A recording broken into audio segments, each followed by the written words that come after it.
श्री राधे राधे। भक्तों, जिस उपासना में रस की प्राप्ति हो, परम प्रेम भरी हुई अनुभूति हो, रस की प्राप्ति हो, वही उपासना रसोपासना है। अब आप नित्य किशोर किशोरी की उपासना कहें या कन्हैया की गोपियों के साथ बचपन की लीला की उपासना कहें, कोई अंतर नहीं पड़ता। बात यह है कि है तो भगवान की लीला, कोई दूसरे की तो है नहीं। और मैं वही सुना रहा था आपको, किस प्रकार से कृष्ण के साथ गोपियां मधुर रस भरी हुई लीलाएं कृष्ण और गोपियों की करती हैं। कुल देवी की पूजा कर रही गोपियां और कृष्ण को भी अपने साथ ले रखी हैं और बता रहे हैं कि जो भी चाहो सब मिलेगा। तो कृष्ण ने कहा कि मेरा विवाह नहीं हो रहा है, मेरा विवाह हो जाए। तो उन्होंने बताया कि हाँ, एक तरीका है, कुल देवी की पूजा करो और ऐसा करना, जब पूजा परिक्रमा करके प्रणाम करो तो उस समय अपनी अभिलाषा देवी से निवेदन कर देना। उस समय वहाँ कोई नहीं होगा, जिस छोरी से विवाह करना हो उसका नाम भी निवेदन कर देना। तो कृष्ण ने कहा कि ऐसा हो जाए सखी तो तेरा बड़ा उपकार सदा मानूंगा। तो चंद्रावली सखी हंस के बोली, आहा, ऐसे ही सयाने हो ना, 4 दिन में सब भूलकर मुंह चिढ़ाने लगोगे। कन्हैया ने कहा, नहीं सखी, जो तू कहे सो ही करूं। सच? हाँ सच सखी। तो सुनो श्याम सुंदर, तुम मुझसे ब्याह कर लो। चंद्रावली ने कहा, सुनो श्याम सुंदर, तुम मुझसे ब्याह कर लो। श्याम सुंदर एक बार दुविधा में पड़ करके ठिठके से रह गए, फिर हंस करके बोले, मेरी सगाई तो श्री किशोरी जी से हुई है, राधा रानी से, किंतु सखी भद्र दादा के तो 7 विवाह हो गए, अब 2-4 यदि मेरे भी हो जाएं तो क्या बुरा है। श्याम सुंदर गोपी करे, हमारे यहाँ का नियम है कि देवी की पूजा कोई पुरुष नहीं कर सकता है। निकुंज मंदिर में जाकर के चंद्रावली जी ने ऐसी बात कही कि पुरुष नहीं करते हैं, यहाँ तो गोपी करती हैं पूजा। तो कन्हैया ने कहा, तो सखी ये बात तो मुझे पहले ज्ञात नहीं थी, क्यों मुझे इतनी दूर तक दौड़ाया तुमने। निराश होकर के, थोड़ा सा दुखी होकर कन्हैया ने कहा। तो सखी बोली, ये बात नहीं श्याम, तो दूसरी क्या बात सखी? क्या पहले मैं तुझे नारी दिखा था और अब आकर पुरुष दिखने लगा हूं? तो चंद्रावली जो सोचते हुए बोली, अच्छा एक उपाय है, ये तुम घाघरा फरिया पहन लो और नारी वेश हो जाएगा, फिर कोई दोष नहीं रहेगा। और कन्हैया ने कहा, तो क्या मैं लुगाई बनूंगा? नहीं, ये मुझसे नहीं होगा। तो गोपी ने कहा, देखो श्याम सुंदर, देवी का कोप उतरेगा तो तुम्हारा जन्म भर ब्याह नहीं होगा। कौन देखने वाला है यहाँ?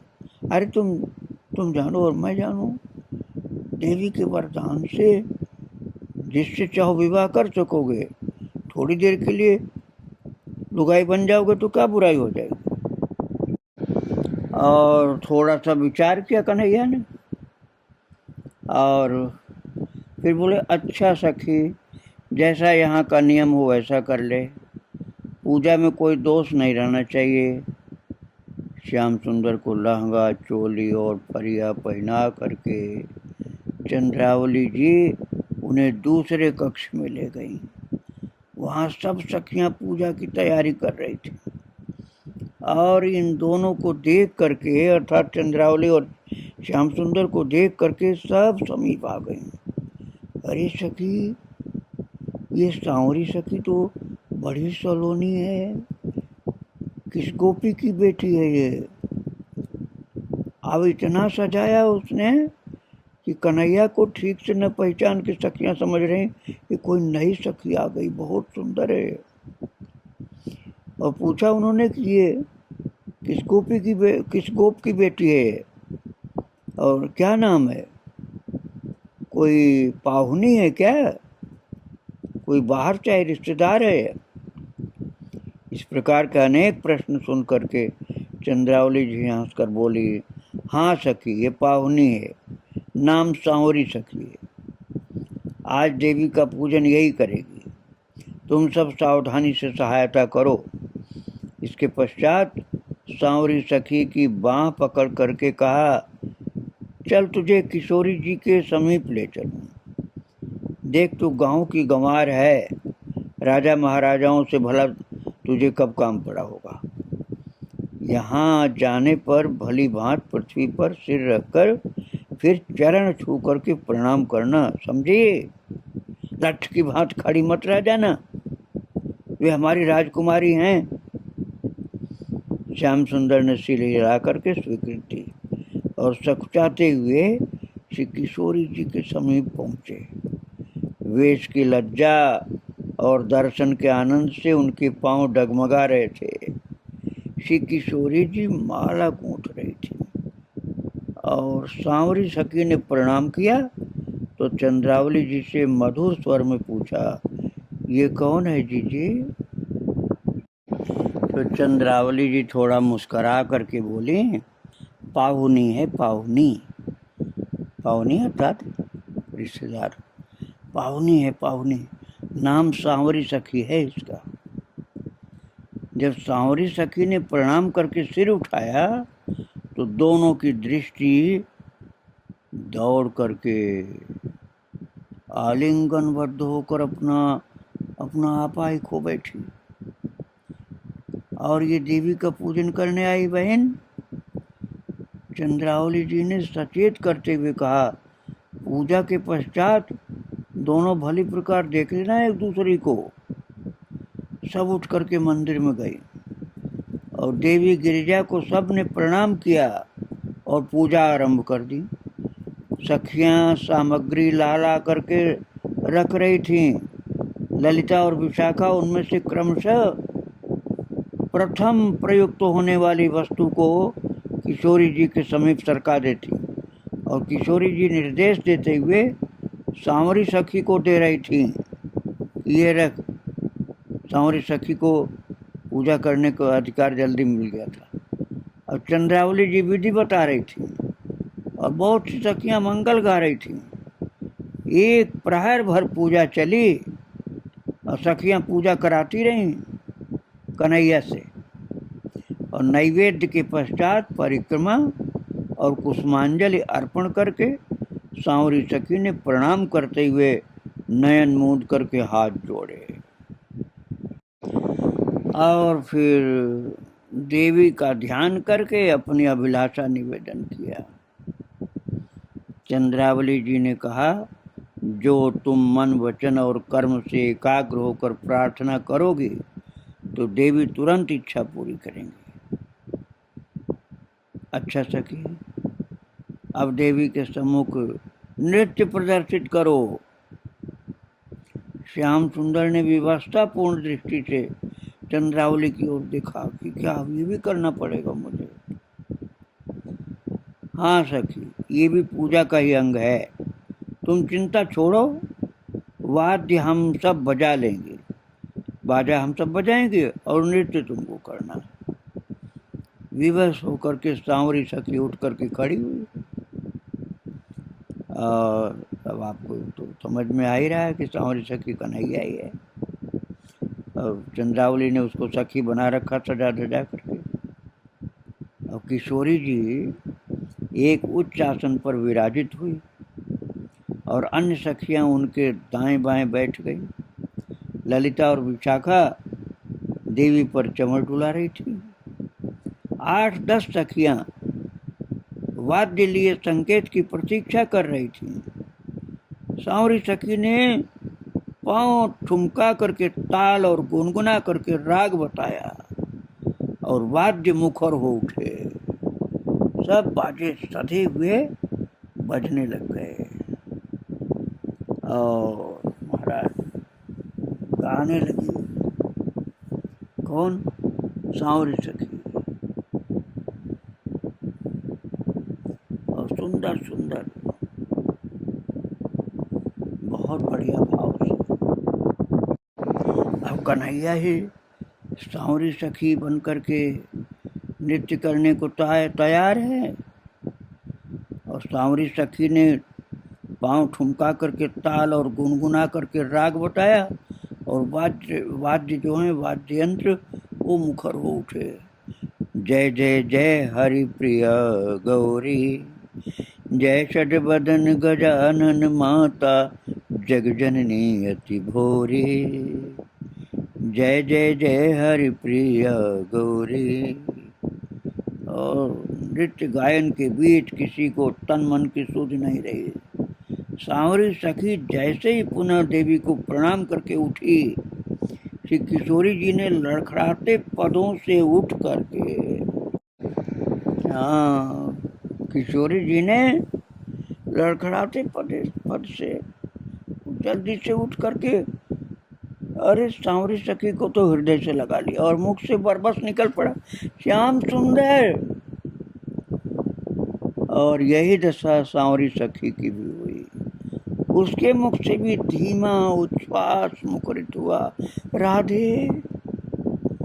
दोनों के मन एक दूसरे से गंगा जमुना की भांत मिल करके अपनी पहचान जैसे खो बैठे। सखियां चित्र लिखी सी देखती रह गई। अच्छा सखी, तुम सब राधा बहन के साथ बैठो, मैं इस पाहुनी को विदा करके आती हूँ। तो किशोरी जी अनुनय भरे हुए स्वर में विनती करती हुई बोली, जी जी, भला इतनी शीघ्रता क्या है विदा करने की? कल विदा कर देना ना, अभी कुछ बात भी नहीं हुई। ऐसा अवसर फिर न जाने कब आवे कि ना आवे। अरे मैंने तो इतने वर्षों में आज ही दर्शन किए हैं, आज इसे यहीं रहने दो ना। किशोरी जी बहुत प्रार्थना सी सखियों से कर रही हैं, ये सांवरी सखी को तो मैंने आज ही देखा है, आज इसको यहीं रहने दो। अरे इतनी जल्दी क्या है विदा करने की? तो चंद्रावली आदि सखियां बोली, बहन इससे विलंब हो रहा है, देवी की पूजा करने को ही आज इसकी मैया ने भेजा है। देवी की कृपा रही तो ऐसे अवसर अब आते ही रहेंगे। अपनी मैया के ये एक ही लाली है और ये बाट तकती होगी, जो मैया इसकी है ना वो बाट तक रही होगी, अर्थात इंतजार कर रही होगी। चंद्रावली जी ने कहा किशोरी जी से, राधा रानी से, कि सांवरी सखी की जो मैया है ना वो इंतजार कर रही होगी, आज जाने दो इसको। अब की बार इसकी माँ को बता करके लाऊंगी, वो फिर आ जाएगी ना, अभी तो जाने दो, ये आ जाएगी फिर। तो महाराज बहुत प्यार से कहा, जी जी, इसका नृत्य इसका गायन मेरे अंतर में समा गया है। न जाने क्यों बिछोड़ने की बात से हृदय टूटा जा रहा है मेरा। कहा, अच्छा बहन, जा ही रहे हो तो अपने श्रीमुख से कुछ मधुर बात तो कहो, जिससे मेरी जलन अंदर की प्राण की ठंडी हो जाए। तो श्याम सुंदर अपना सखी वेश भूल करके बोल पड़े, क्या कहूँ सखी, जो दशा तुम्हारी वही दशा मेरी भी है। तुम्हारे चरणों को छोड़ करके पथ पर मेरे चरण बढ़ते ही नहीं है। और गला रूंध गया बोलते बोलते। सत सत सखियों के साथ श्री किशोरी जी के चकित से ऊपर उठे और आनंदी विह्वल कंठ से वाणी फूटी, श्याम सुंदर। कन्हैया ने कहा, श्री राधे। वैसी गदगद वाणी कान्हा जी के कंठ से निकली, श्री राधे श्री राधे। 2 क्षण पश्चात चंद्रावली जी सचेत होकर हंस पड़ी। श्यामजू इतनी भी ढाढ़स नहीं रही, क्यों राधे राधे बोलने लग गए? और उनकी बात सुनकर सब सखियां हंस पड़ी और श्री जी के नयन नीचे हो गए और श्याम सुंदर सकचा करके चंद्रावली जी का मुख देखने लगे। आगे फिर आप लीला सुनेंगे। जय जय श्री राधे। वृंदावन बिहारी लाल।